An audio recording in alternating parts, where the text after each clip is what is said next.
most of us don't realize that there's a little bit of sort of a background hum of depression, like almost like a little fog that you're living in day to day throughout your life. You don't even realize it. So ketamine lifts that away. And it does the same thing with anxiety. Now, I even noticed that, like, I don't consider myself as having depression, but I sort of noticed a little bit of that depression kind of just like lifted. I'm like, whoa, wait a minute. Where did that do? I didn't even realize I had that depression. Like, it just kind of like lifted and went away because it's there all the time, so you don't notice it. Same with the anxiety. So based off that, I can see how powerful this tool of ketamine can be for people who really suffer from depression or anxiety, like high levels of it. I've never been a super anxious or depressive person, but some people are, some of you guys are, and I can see how this can be very powerful for that. What it does, it will show you that your depression and your anxiety is stemming from your future projecting and your conceptualizing mind. So basically, it's how your psyche is surviving in the world conceptually that is causing your depression and your anxiety. A lot of times people think that, oh, well, I'm depressed because like life is meaningless, and I'm depressed because I'm a nihilist or something like that. Go see my episode about nihilism, where I counter many of the common misconceptions about nihilism. But actually, that's not why you're depressed. You're not depressed or anxious because of some nihilism. You're depressed because your mind is constructing negative meaning. But you're not aware of that. Or even if you are aware of that, you're not capable of stopping it. You don't know how to stop it because your mind is just in this depressive habit that it's built up over years and decades.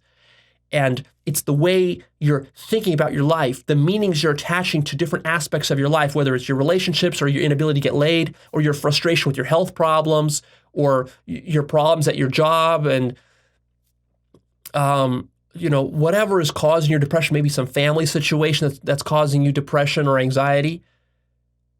That's all conceptual. All those problems, believe it or not, are conceptual, and ketamine just wipes those away. So I can see how this is a double-edged sword here. You have to be careful. Because if you do suffer from depression and anxiety, you might be tempted to say, like, well, Leo, then this is the cure. This is the magic pill to lift my depression, my anxiety. Yes, in a certain sense. The problem is that it only is going to last for an hour and a half.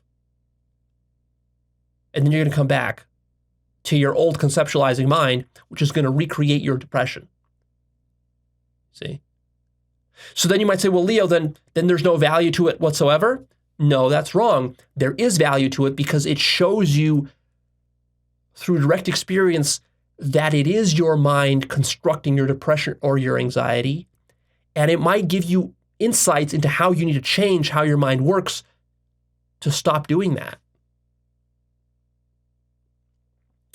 The other double edge here, sort of the danger with this, is that even if it can show you all these good things and it can lift your depression for a while, of course, if you're very depressive and very anxious, this is going to feel like such a huge relief to you that you're very likely going to become addicted to this substance, and you're going to start using it chronically to escape from dealing with the problems in your life,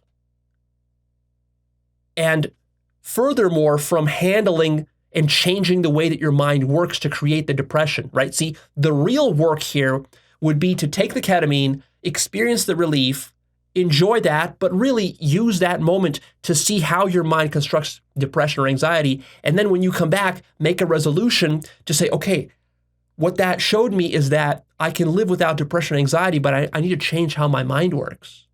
I need to reconstruct my whole psyche so it stops creating depression and anxiety. And then you got to go through maybe a multi-year long process to do that. I'm not fully sure what that would involve doing, but you'd have to change how you think, how you conceptualize things, and so forth. That would be difficult work. Most people who are very depressed or anxious, they would not want to do that difficult work. Instead, they would fall into the trap of saying, that lifted my depression. It feels like a cure-all. Let me just do more ketamine. And they just do dose after dose after dose of ketamine to the point where they're taking like 5 grams of ketamine per day. And then this destroys their bladder, their kidneys, gets them addicted, and it doesn't really solve anything for them, because eventually they're going to have to, you're going to run out of ketamine at some point. You can't be on ketamine your whole life. And also, when you're on this ketamine, you're not very functional. You can't also be a highly functional person when you're on a moderate to high dose of ketamine because you can barely walk.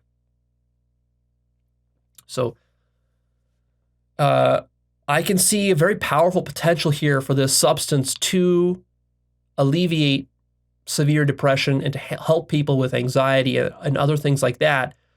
But there's also a danger here if you misuse it.